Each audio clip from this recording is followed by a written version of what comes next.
Can we add a fourth System option? working? Can we vote now in the back organization? Can we add a fourth option, none of the above? Can we vote on this question? Q4? Okay, thanks.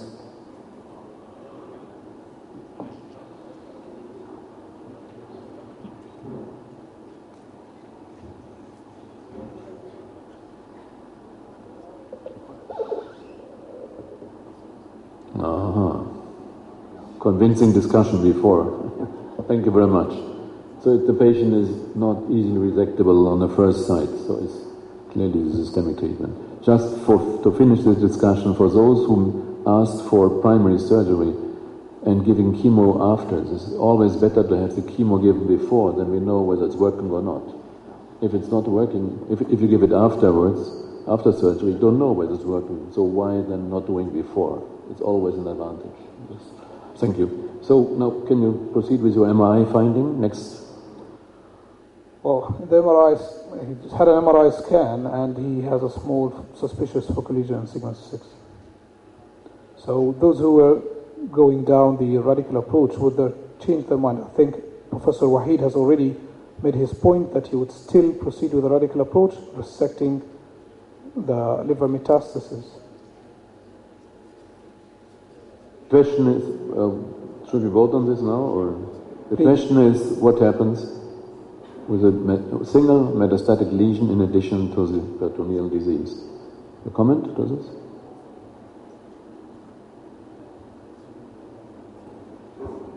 I just think that there is some dilemma because from the start we didn't agree. Is it curative or palliative treatment? And those who said that it's curative will go on the curative way, starting with the diagnostic laparoscopy and then for cytoreductive surgery and HIPEC followed by systemic chemotherapy. That's the natural way if I consider it curative from the start. And if I find a focal lesion, this will not hinder me. I'll go for surgery and remove the focal lesion. Well, this is if I intended from the start to be a curative intent. But if I'm from the start intended palliative intent, I'll go for systemic chemotherapy and all that algorithm. So we have some sort of dilemma between, I think that we need to divide the questions between those who have curative intent and those who have palliative intent. Also for the CT scan in the peritoneal nodules, in the serous adenocarcinoma, the normal one, yes, I can't depend on it on CT scan. If they say 3, they can be 7 or 9. But for mucinous adenocarcinoma, usually they have density different from that of the bowel, and I can depend on the number. If they are 2 or 3, I can depend on that they have 3. So it's a dilemma because we don't know. We can divide for curative intents that have a normal pathway, cytoreductive surgery, HIPEC, followed by systemic chemotherapy, and then I can do liver section. For palliative, it is palliative from the start. That's it. I think that's it. Thank you. Thank you. But let's assume that this is another patient with the same imaging. Now with the imaging of the liver, you see one single metastasis. The question is, should we change the previous discussed strategy or not? That's the question here. Sorry, can you repeat the question again? Ask me again. We can vote on this. Yes, please. Yeah? Yes, that's the same patient. Or whatever, same or another patient. This is a patient with same peritoneal disease, but one liver metastasis. Okay? Yeah.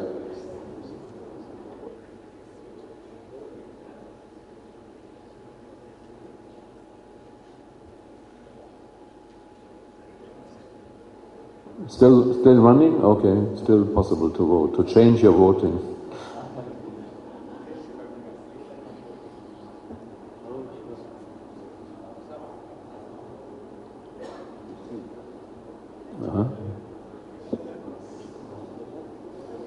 So it's divided. Probably the question is, what is curative, potentially curative, or is this potentially palliative? We could discuss this a long time. Should we take it like it is, and because of time questions? Or is some important comment to this question? Is such patient still curative oriented? Do you have one? From my point of view, this patient, as I said, based on the CT scan, has a fairly extensive peritoneal carcinomatosis, which is a local regional evolution plus a systemic dissemination, and is no longer in a curative setting. Thank you. Somebody? Yes, please. So it appears that as if it is you projected as if appearance of liver metastasis, which is very limited, may give us a possibility that the patient is a little bit have a more burden of the disease and less prognosis. But I would like to remind myself and remind everybody, in the contrary, presence of liver metastasis in colon cancer is less dangerous than peritoneal metastasis, because on using chemotherapy, targeted therapy, we have many evidence-based study telling me that this may be, after chemotherapy, a completely resectable disease. So if you expect from the panel that we change, if we sat on the multidisciplinary committee and they decided to give chemotherapy first, which have been the sequence of our answer up till now, and then the appearance of liver metastasis, for me, will not change the story or the picture, having again a peritoneal metastasis. Thank you. Some final comment on this topic? Oh, wait, just wait. We have a table here.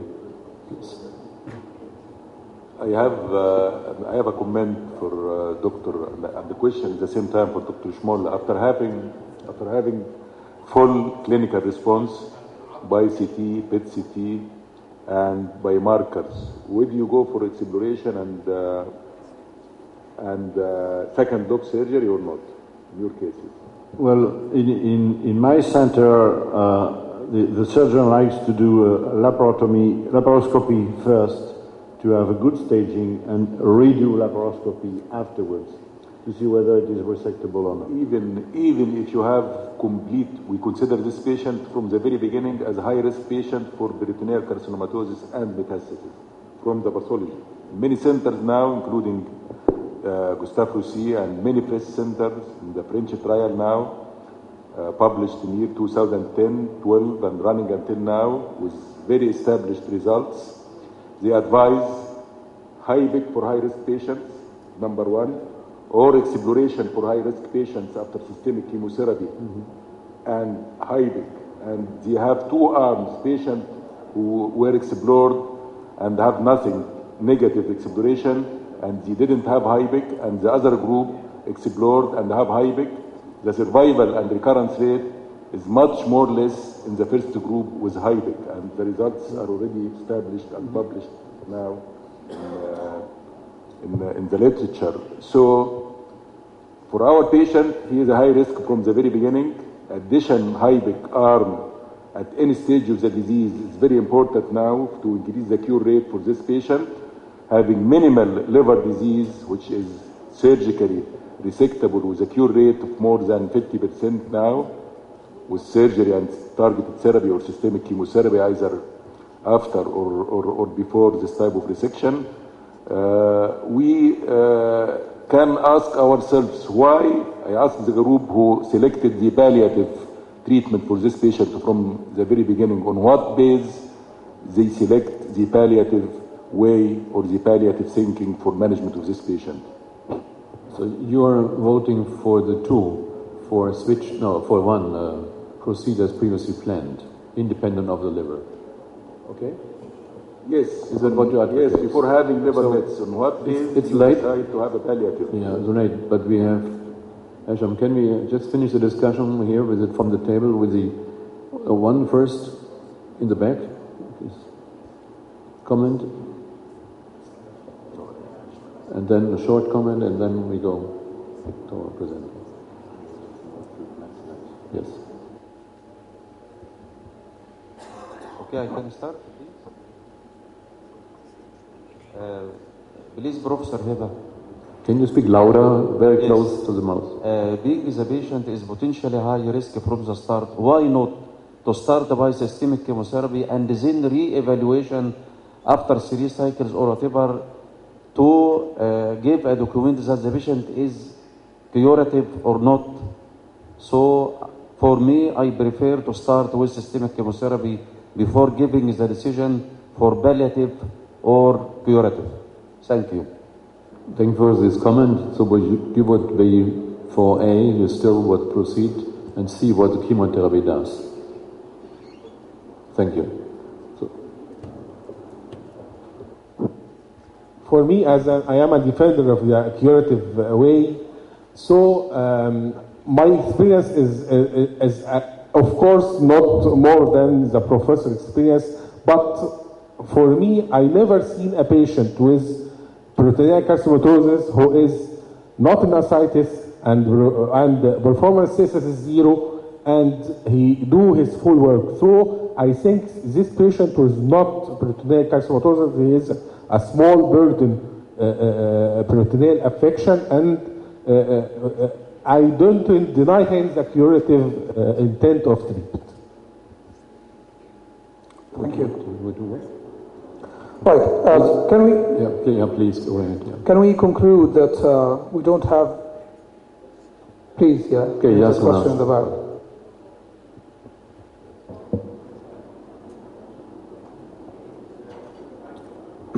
I think the proper question is not that do we have palliative or curative. I think, do we have survival or not? I think this is the suitable question. If we have survival, so we have to exert the maximum effort.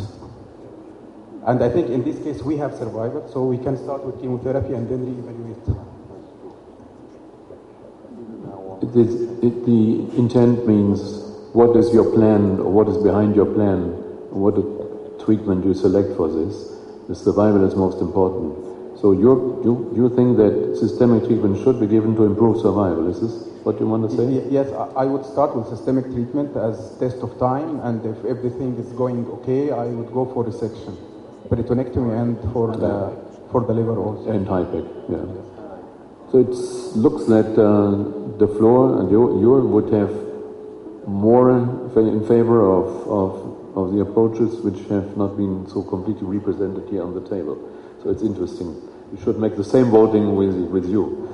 Okay, so but now we have to come to an end. Well, actually, this concludes our talk.